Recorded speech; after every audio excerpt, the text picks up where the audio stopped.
आज हम लोग त्रिमूर्ति शिव की जो प्लेलिस्ट चल रही है उसमें आगे बढ़ते हुए अगला पॉइंट करेंगे, जिसके लिए मुरलियों में कहा जाता है पतित पावन सीताराम। जो पतित पावन सीताराम कहकर बुलाते नहीं, वह पतित से पावन बनते भी नहीं। क्या है पतित से पावन बनने का अर्थ? मुख्य विषय समझने का, क्योंकि दुनिया में मनुष्यों की जो आज मानसिक अवस्था है उसमें 10 प्रकार की बुद्धियां काम कर रही हैं। एक प्रकार की बुद्धि नहीं है, 10 प्रकार की। अपनी बुद्धि से कोई निर्णय नहीं लेते। 10 प्रकार की बुद्धि उनको इंटरफेयर करती है, उनको प्रभावित करती रहती है लगातार। तो निर्णय कैसा होता है? वो निर्णय सात्विक बुद्धि का नहीं होता है, तामसी बुद्धि का है। आज चाहे भौतिक जगत में जीने वाले मनुष्य हों या आध्यात्म को कुछ न कुछ जानने वाले हों, सभी की ये अभिलाषा रहती है कि राम राज्य आना चाहिए। स्वीकारते हैं कि ये रावण राज्य है। मुरलियों में बताया जाता है कि पतित पावन राधा कृष्ण, पतित पावन ब्रह्मा सरस्वती, पतित पावन लक्ष्मी नारायण नहीं कहा जाता है। क्या कहा जाता है? सीताराम। तो जरूर सृष्टि के उद्धार का कार्य अंत में राम के द्वारा ही संपन्न होता है। उद्धार, उद्धार का मतलब होता है उत धन हर। उत मतलब बुद्धि को ऊपर की तरफ ले जाए, देह से आत्मा की तरफ ले जाए।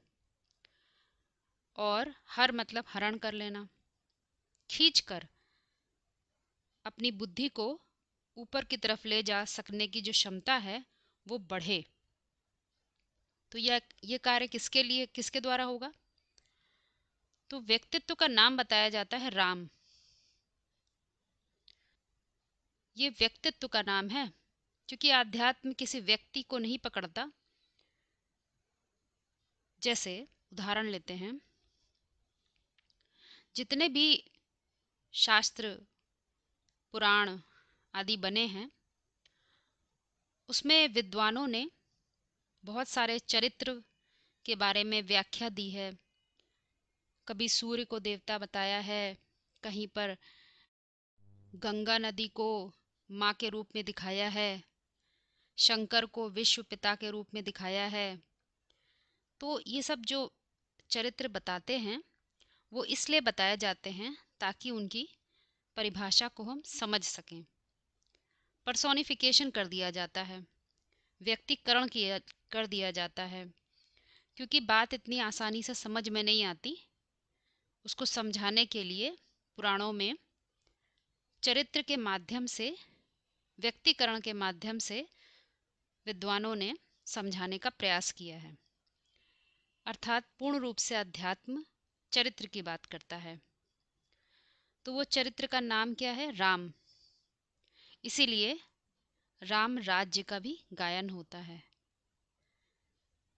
राम राज्य, राम वास्तव में पुरुषोत्तम नायक का व्यक्तित्व है। एक हीरो पार्ट बजाने वाले का व्यक्तित्व है। यह व्यक्तित्व तो वास्तव में सभी के अंदर छुपा हुआ है, बस पहचानने की बात है। सभी के अंदर हीरोइज्म है, छुपा पड़ा है वो व्यक्तित्व। परंतु यदि पहचान जाए तो सोचने समझने की जो क्षमता है वो कैसी हो जाती है? बदल जाती है, पूर्ण रूप से बदल जाती है। राम के व्यक्तित्व को थोड़ा गहरे से समझेंगे तो बात समझ में आएगी कैसे इसको हम पतित पावन कह देते हैं। जब अध्यात्म में प्रवेश करते हैं तो अध्यात्म स्वयं की खोज की बात करता है। तुम कौन हो उसको पहचानने की बात करता है।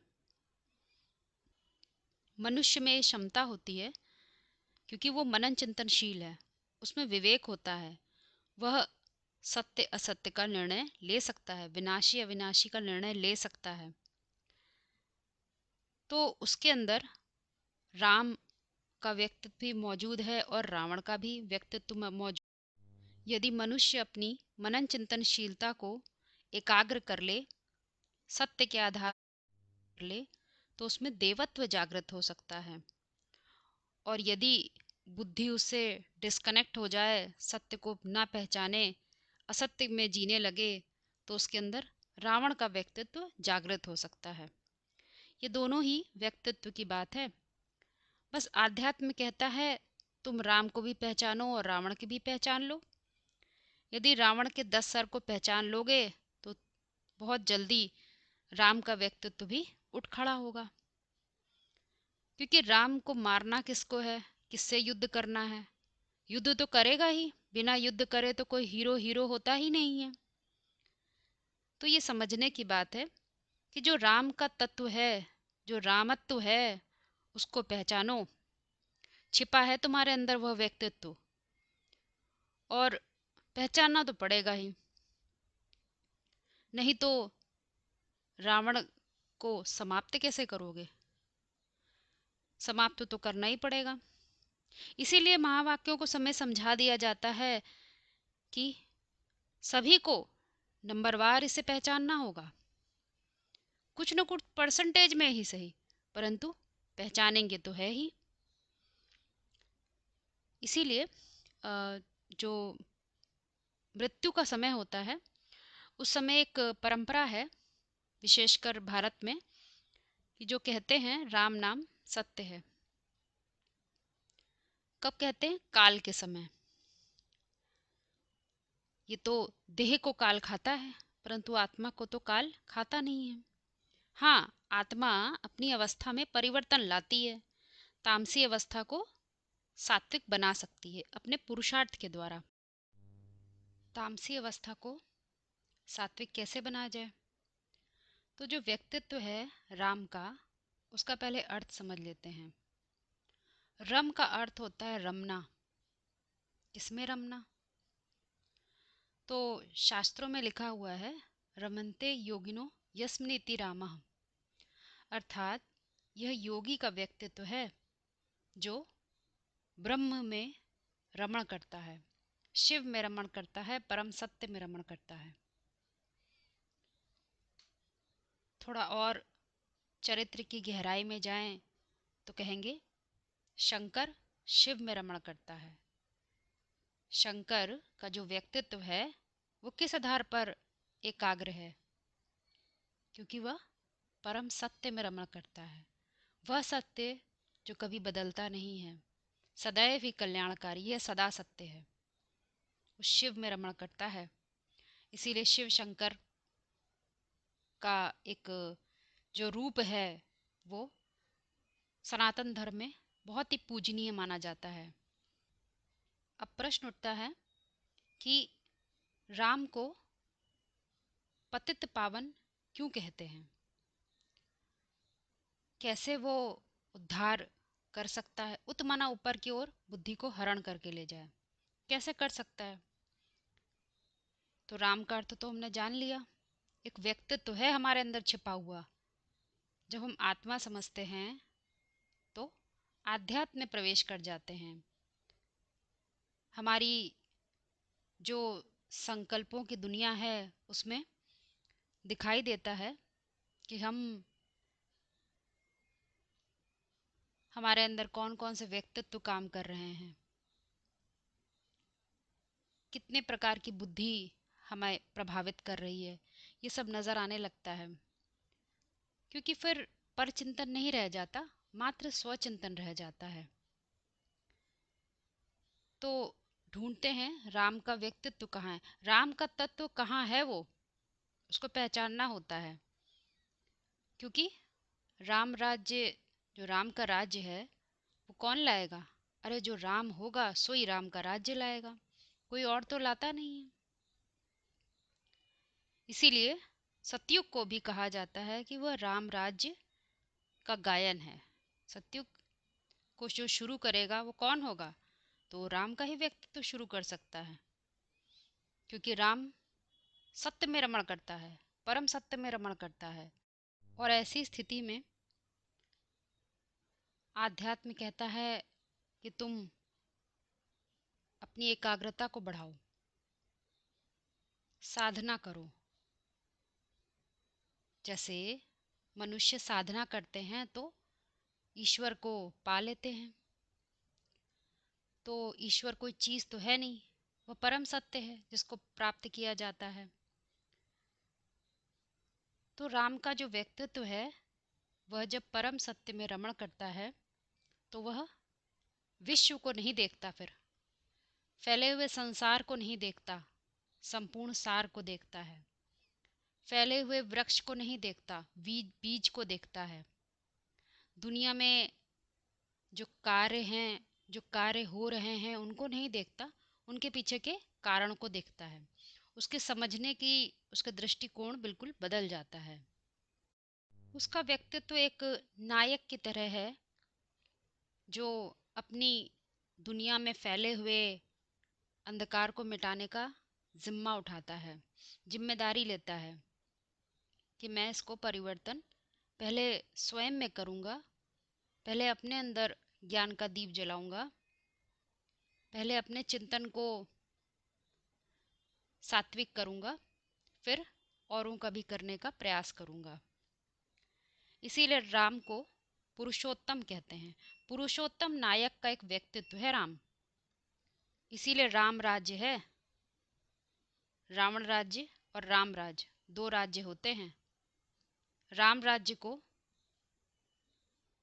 अनेक विद्वानों ने अपनी समझ के आधार पर एक्सप्लेन किया है। गोस्वामी तुलसीदास के मुताबिक राम राज्य एक परफेक्ट शासन को कहा जाता है, जहाँ पर सभी सुख और शांति में रहते हैं और वहाँ पर भ्रष्टाचार नहीं होता, वहाँ पर सभी अनुशासित होते हैं। गांधी जी ने भी एक्सप्लेन किया है कि जो राम राज्य है वो नैतिक आधार पर ही लाया जा सकता है। ऐसे सुव्यवस्थित और सुदृढ़ शासन की परिकल्पना गांधी जी ने भी की थी कि जब अंग्रेज चले जाएंगे भारत से तो स्वराज आ जाएगा। स्व अर्थात आत्मा, आत्मा का राज्य आ जाएगा, अर्थात राम राज्य। अर्थात ये बात समझी जा सकती है कि राम का राज्य और स्वराज्य कोई अलग अलग बातें नहीं हैं। जब हम मूल में स्वयं को पहचान लेते हैं कि मैं कोई पराधीन नहीं हूँ, मैं किसी की बेड़ियों में बंधा हुआ मानव नहीं हूँ, मेरी स्वयं अपनी पहचान है, मेरा स्वयं अपना एक अस्तित्व है, तो बदलाव आ जाता है। सोच में बदलाव आ जाता है, जिम्मेदारी बढ़ जाती है। तो ये आस नहीं रहती कोई कोई दूसरा आए तो मुझे इस पराधीनता से निकाले। और सबसे पहले विचारों के आधार पर ही पराधीन होता है मनुष्य, क्योंकि उसमें मनन चिंतनशीलता होती है, वह निर्णय करने की क्षमता रखता है। इसीलिए कहेंगे कि राम के द्वारा ही राम राज्य मिलता है और राम से ही राम राज्य शुरू होता है। मुरली महावाक्यों में एक बात आती है कि परमात्मा शिव ही राम के द्वारा विश्व का मालिक बनाते हैं। विश्व का मालिक, विश्व अर्थात वह सब कुछ जो हमें विस्तारित रूप में नजर आ रहा है, संसार कह लें। सम्यक रूप से जो कुछ विस्तार लगातार होता जा रहा है वह सब संसार है। परंतु जब उसके मालिक की बात आती है तो यहाँ पर कोई स्थूल व्यक्ति नहीं देखा जा सकता कि वह मालिक बन के बैठ गया, क्योंकि ये बात तो देवहानियों पर लागू होती है। जो केवल बॉडी कॉन्शियस में होंगे वह प्रयास करते हैं कि आज हमें इस राज्य की सत्ता मिल गई तो हमें उस राज्य की सत्ता मिल जाए। परंतु विश्व के मालिक की जो परिभाषा है, मूल परिभाषा है, उसको शास्त्रों में, पुराणों में बहुत सहज रीति से समझाया गया है, चरित्रों के माध्यम से। महादेव की मूर्ति बनाई जाती है, महादेव को पूजा जाता है, महादेव का जो चरित्र है वो दिखाया ही ऐसा गया है कि जो असुर होते हैं वो भी उनके आगे सर झुकाते हैं और जो देवता होते हैं वो भी उनके आगे सर झुकाते हैं। अर्थात शंकर की मूर्ति, महादेव की मूर्ति एक ऐसा व्यक्तित्व है, एक ऐसा व्यक्तित्व जो सभी के दिलों में छाया रहता है, जो दिलों पर बादशाहत करता है, किसी को बलपूर्वक कंट्रोल नहीं करता। इसीलिए आध्यात्म सदैव ही स्वतंत्रता की बात करता है।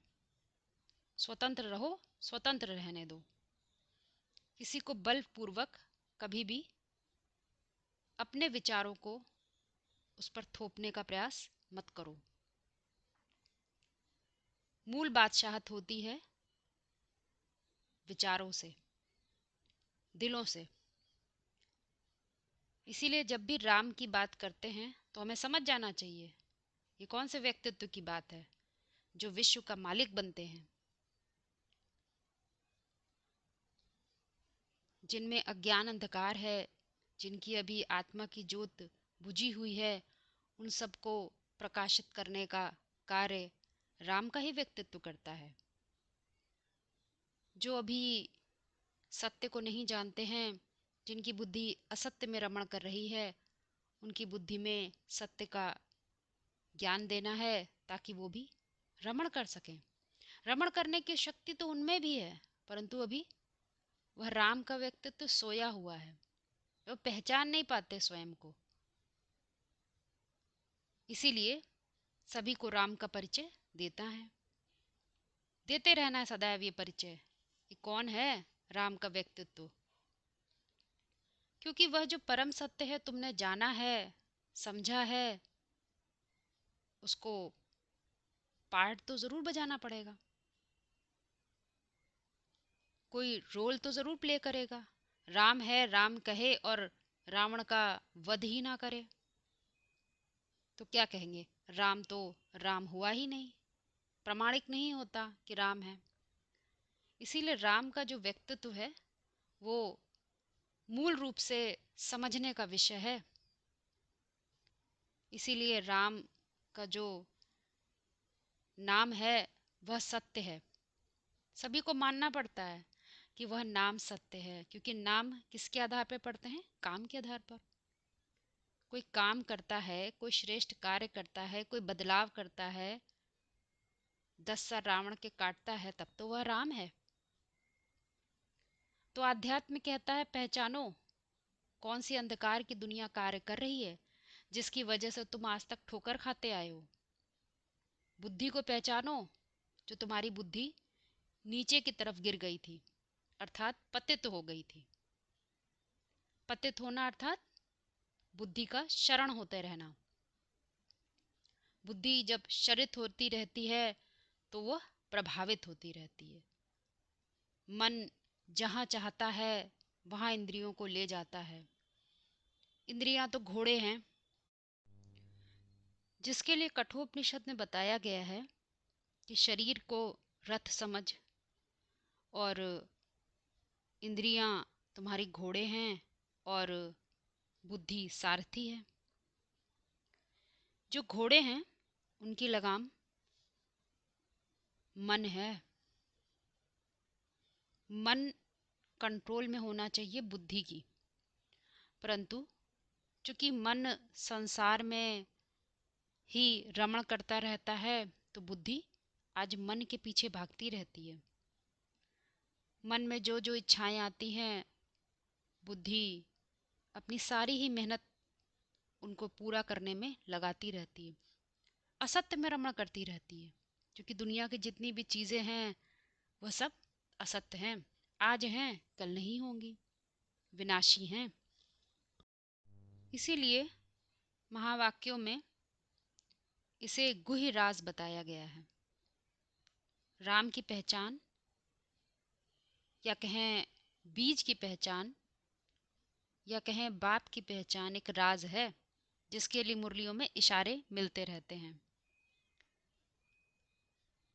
गाते भी हैं कि सर्व का सद्गति दाता राम, परंतु जो बुद्धि भटकती रहती है तो ऐसी बुद्धि समझ नहीं सकती कि राम किसको कहते हैं, क्योंकि मनुष्य तो रमते हैं परंतु कहाँ रमण रमण करते हैं, असत्य में रमण करते हैं।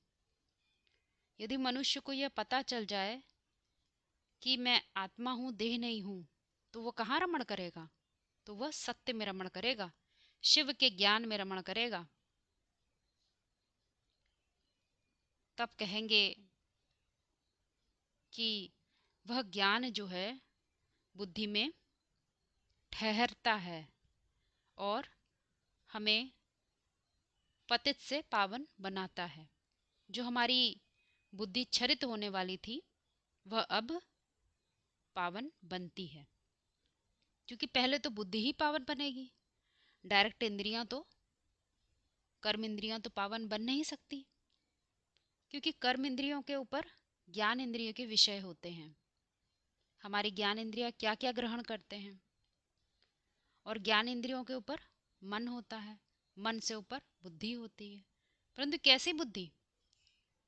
असत्य को ग्रहण करने वाली नहीं, सत्य को ग्रहण करने वाली।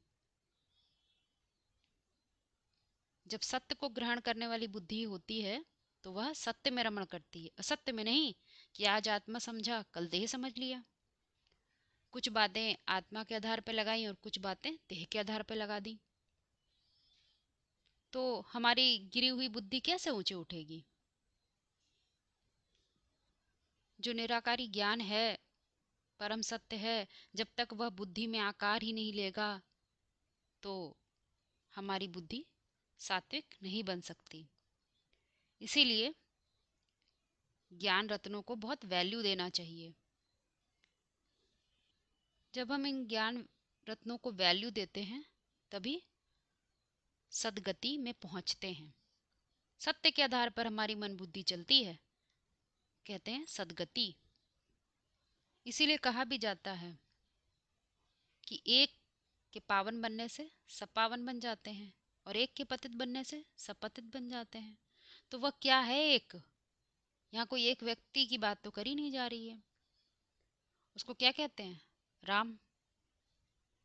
राम के पावन बनने से सारी दुनिया के मनुष्य मात्र, मनुष्य अर्थात जो मनन चिंतनशीलता रखते हैं, उनके मनन चिंतन करने की जो गति होती है वह बदल जाती है। वह असत्य के आधार पर मनन चिंतन नहीं करते, सत्य के आधार पर चलते करते हैं, तो मनुष्य की सदगति हो जाती है। वह पतित से पावन बनने लगती है। बुद्धि है जो सतो प्रधान बने तो मन भी धीमे धीमे एकाग्र होने लगे और मनुष्य तमो प्रधान से सतो प्रधान बनने लगे।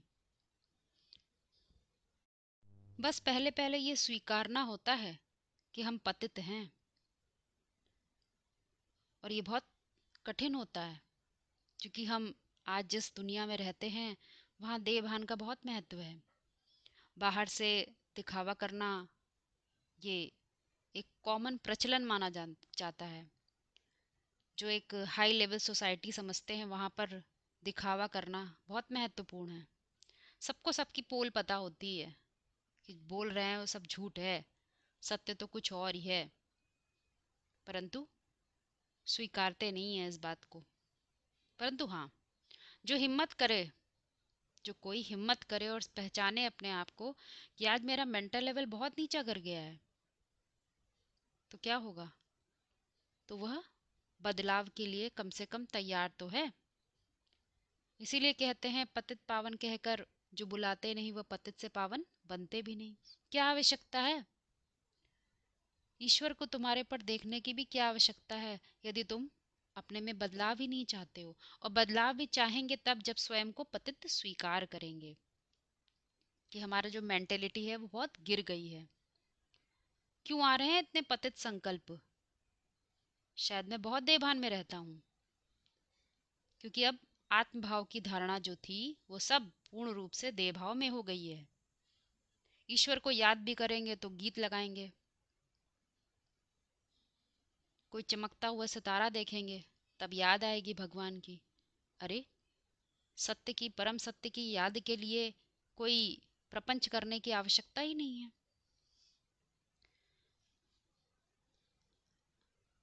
देह भाव के कारण जो आज देह और देह से कनेक्टेड पदार्थ, संपदा, वायुमंडल, व्यक्ति, संबंध, संपर्क, संतति पर हमारी भावना बैठ गई है, हमें ऐसा लगता है कि यही सब कुछ हमारा है, यही सब कुछ हमारा साथ देगा, तो सत्य को अपने सामने आने ही नहीं देते, सत्य को स्वीकारते ही नहीं।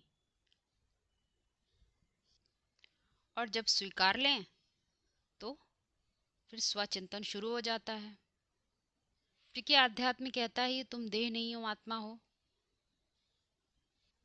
अब अपनी मन बुद्धि यह चेक करती है कि मेरे अंदर ऐसे देह भान के संकल्प क्यों आते रहते हैं जब मैं आत्मा हूँ। क्योंकि किसी भी प्रकार की जो धारणाएं होती हैं उनके पीछे कोई ना कोई कारण अवश्य होता है। जैसे मान लीजिए हम किसी परिवार में जन्मे हैं, तो हम समझते हैं यहाँ की जो भी संपत्ति है वह सब हमारी है। उसका कारण क्या है? क्योंकि हमने ये मान रखा है कि हम इस परिवार के वारिस हैं, तो कारण हुआ ना, इसीलिए हमारी धारणा आ गई। हमने ये मान लिया कि हम करोड़ों के मालिक हैं। जैसे कोई वृक्ष होता है, तो वृक्ष के पीछे वास्तव में मात्र धरनी नहीं होती है, उसके पीछे बीज भी होता है, अर्थात कारण भी होता है। हमें कारण को जानना चाहिए कि क्यों आज हमारी मेंटेलिटी इतनी नीचे गिर गई है। आम भाषा में कह देते हैं कि मन हमारा बहुत चंचल है, तो चंचलता के कारण ऐसा हो जाता है। संसार में दिखने वाली हर चीज़ें हमको चाहिए होती हैं, तो कह देते हैं कि मन बहुत चंचल है। चंचल होने के कारण हमारी मेंटेलिटी बहुत नीचे गिर जाती है, हम ठीक ठीक निर्णय नहीं ले पाते वास्तव में, क्योंकि मन के पीछे बुद्धि कार्य करती है। बुद्धि के लिए हुए निर्णय बहुत महत्वपूर्ण होते हैं। बुद्धि से लिया गया प्रत्येक निर्णय एक बीज की शक्ति होता है, या हम कहें बीज में छुपा हुआ तत्व होता है। क्योंकि जो बीज में छुपा हुआ है वह समय अनुसार बाहर आता रहता है। प्रत्येक मनुष्य आत्मा में अपने अपने प्रकार की बुद्धि है। भौतिक जगत के विषयों को मात्र पढ़ लेने से ये नहीं कहा जाएगा कि विवेक जागृत हो गया। वास्तव में एक प्रकार का नया दृष्टिकोण बन जाता है, एक बुद्धिमत्ता डेवलप हो जाती है, जिससे हम एक इंजीनियर कहलाते हैं, डॉक्टर कहलाते हैं, वकील कहलाते हैं। परंतु बुद्धि का एक और पक्ष होता है जिसको हम विवेक कहते हैं, विवेक का तीसरा नेत्र। क्योंकि प्रत्येक निर्णय हम वहां से लेते हैं, विवेक से लेते हैं। आध्यात्म कहता है अपने विवेक को जागृत करो। भले आज एजुकेशन लेवल पर बहुत स्टैंडर्ड हाई हो गया है, बहुत स्तर ऊंचा हो गया है, लेकिन विवेक की जागृति की बात मात्र आध्यात्म करता है। वो कहता है कि जब तुम सत्य में रमण करते हो तभी तुम्हारा विवेक जागृत होता है, तभी तुम जो कुछ सोचोगे वह सार गर्भित होगा, वह सत्य होगा और कल्याणकारी भी होगा। पहले पहले स्व के लिए और फिर मनुष्य मात्र के लिए कल्याणकारी होगा। वहां पर जो तुम्हारा मन है वह सदा रहेगा, अर्थात 11वीं इंद्रिय कार्य करती है। वह मन नहीं जो आज हमें विस्तार करता हुआ दिखाई देता है, संकल्पों का बीज बोते हुए दिखाई देता है। यदि हम अपने अंतर जगत में झांक के देखें तो दिखाई देता है मन लगातार कोई न कोई कामना का बीज बोता ही रहता है और संसार को बढ़ाता ही रहता है। तो 11वीं इंद्रिय की बात है, जिसको शिवलिंग के रूप में दिखाया जाता है, सधी हुई, एकाग्र। मन बुद्धि के पास इतना क्षमता है, इतना ज्ञान है कि अब विवेक का तीसरा नेत्र कार्य करता है। जो अधोमुखी मन है वह रचना तो बहुत रच सकता है, विस्तार तो बहुत कर सकता है, परंतु उसके अंदर समेटने की क्षमता नहीं है। समेटने की क्षमता तो 11वीं इंद्रिय में ही है, जिसे हम विवेक का तीसरा नेत्र कहते हैं। जब दुनिया इतनी बिखर जाती है कि अब मन को शांति चाहिए, तो अंतर्मुखी होना ही पड़ता है।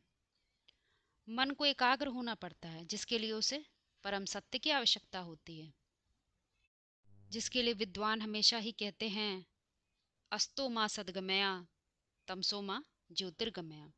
अर्थात हे ईश्वर, सब कुछ मेरा मुझसे भले ले लेना, परंतु मुझे बुद्धि, मेरी बुद्धि कभी नीचे ना गिरे, पतित ना हो। सदैव ही मैं असत्य से सत्य की ओर चलूं और अंधकार से ज्योति की ओर चलूं।